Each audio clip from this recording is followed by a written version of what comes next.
Lahir pada hari Selasa, 12 Agustus 1902 di Aur, Tanjung Kang, Bukit Tinggi, Sumatera Barat.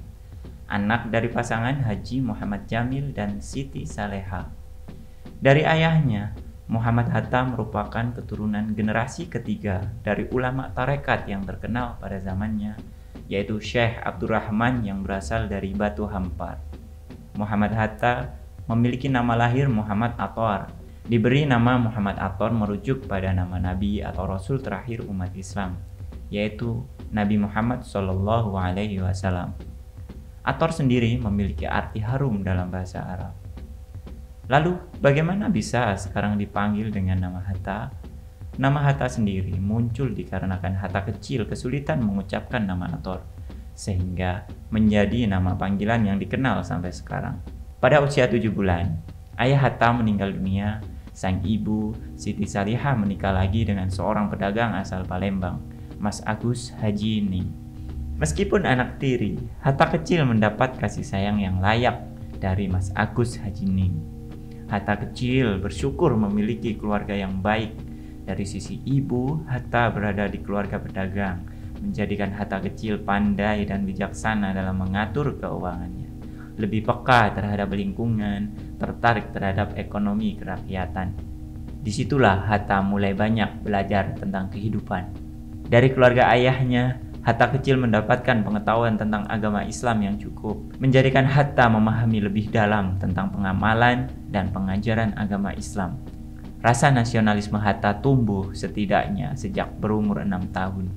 Pada tahun 1908, Hatta kecil melihat langsung sosok yang dirantai berjalan di depan rumahnya oleh pasukan Belanda.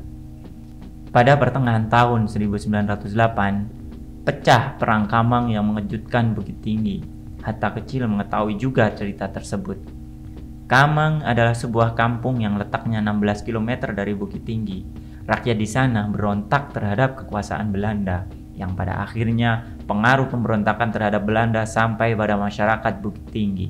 Rasa nasionalisme Hatta juga tumbuh dari kebiasaan Hatta kecil yang seringkali duduk melihat orang berlalu lalang melewati jembatan besar dekat rumah Hatta.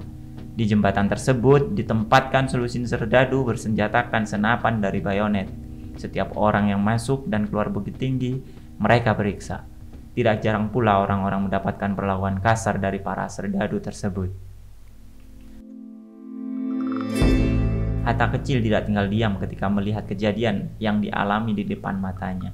Hatta kecil bergerak dengan bersekolah setinggi mungkin, mencari ilmu sebanyak mungkin, sehingga kemudian Hatta dewasa bisa merubah kondisi masyarakat Indonesia menjadi masyarakat yang merdeka.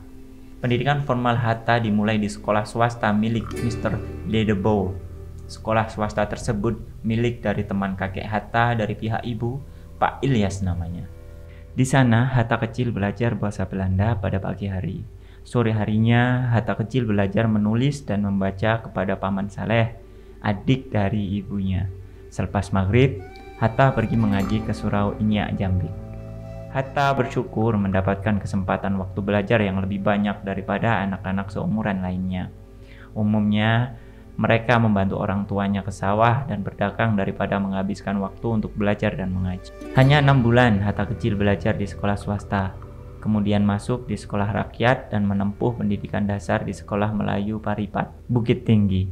Hatta kecil termasuk lemah dalam hal berhitung. Hatta kecil tak patah semangat dan terus belajar didampingi oleh kakaknya, Rofiah. Itu dikarenakan Hatta kecil belum mendapatkan pelajaran berhitung saat di sekolah swasta. Karena Hatta kecil sudah bisa membaca dan mulai mampu menghitung, Hatta dinaikkan ke kelas 2 setelah hanya 4 bulan di kelas 1. Sore harinya, Hatta kecil tetap belajar bahasa Belanda. Namun, tidak lagi dengan Mr. Ledebow. Kali ini Hatta kecil diajar oleh seorang guru berkebangsaan Belanda bernama Mr. Hansen. 2 tahun di sekolah rakyat, Hatta kecil pindah ke sekolah Belanda, ILS di kota Padang, Goethals Legal School, dan menamatkannya pada tahun 1916. Rasa cintanya terhadap ilmu pengetahuan membuat Hatta kecil meminta izin kepada sang ibu untuk sekolah di HBS, Hoger Burger School, dan itu ada di kota Jakarta. Sang ibu keberatan karena terlalu jauh dari kota di mana Hatta kecil dilahirkan. Sekolah HBS setara sekolah menengah tingkat pertama dan sekolah menengah umum. Namun ditempuh hanya dalam waktu 5 tahun saja. Kalau sekarang mungkin SMP dan SMA ya. 6 tahun dan dulu hanya 5 tahun saja. Bukan tanpa alasan Hatta ingin sekali melanjutkan ke sekolah tersebut, di mana HBS adalah sekolah khusus orang Eropa, Belanda, dan elit pribumi. Sudah jelas, pendidikannya pasti lebih maju daripada sekolah lainnya. Hatta sebenarnya lebih ingin bekerja daripada sekolah di tempat yang tidak ia inginkan, karena HBS merupakan sekolah maju pada zaman penjajahan Belanda. Namun Hatta tetap disuruh sang ibu untuk sekolah, didukung dengan bujukan sang paman. Akhirnya Hatta tetap melanjutkan di sekolah Mulo, Middelbart Lage Onderwijs. Sekolah tersebut sama dengan sekolah ILS, namun tidak lebih maju daripada ILS. Hatta remaja mulai mendapatkan pelajaran sejarah di Mulo. Hal itu menjadikan Hatta remaja lebih peka terhadap kondisi negaranya. Rasa nasionalismenya semakin tinggi dan ingin menuntut ilmu lebih tinggi lagi. Nilai-nilai kebangsaan Hatta tersebut muncul dari Nazir Datuk Pamuncak. Beliau datang jauh-jauh dari Jakarta ke Padang untuk mengadakan rapat dengan para pelajar sekolah menengah. Ia merupakan salah seorang dari beberapa orang Indonesia yang telah lulus di HBS di Jakarta. Dengan bantuan dari Marah Sultan, Datuk Pamuncak dapat menggelar rapat tersebut dengan para pelajar sekolah-sekolah menengah di Padang dan Bukit Tinggi. Hatta remaja hadir dalam rapat tersebut. Nazir Datuk Pamuncak menyadarkan kepada pelajar Sumatera tentang pentingnya wadah pemersatu bagi pemuda Sumatera Barat. Cukup lama Hatta remaja vakum belajar agama. Hatta dan kawan-kawan mulai lagi belajar agama kepada Haji Abdullah Ahmad. Beliau merupakan guru agama di sekolah yang didirikan oleh Sarekat Usaha. Disitulah Hatta mengenal Sarekat Usaha dan mengenal Engku Tahir Marah Sultan. Hatta remaja semakin luas dalam pergaulan dan bermasyarakat. Proses Hatta remaja mulai tertarik dengan ilmu politik tentunya bukan tanpa perantara. Hatta remaja mengenal ilmu politik dan tertarik dengan ilmu politik saat membaca surat kabar utusan Hindia yang dipimpin Abdul Muiz. Engku Tahir Marah Sultanlah yang mengenalkan surat kabar utusan Hindia tersebut kepada Hatta. Dari situlah awal mula Hatta remaja jadi semakin rajin dalam menghadiri pertemuan-pertemuan para tokoh dan pemuka syarikat usaha yang seringkali membicarakan kehidupan politik.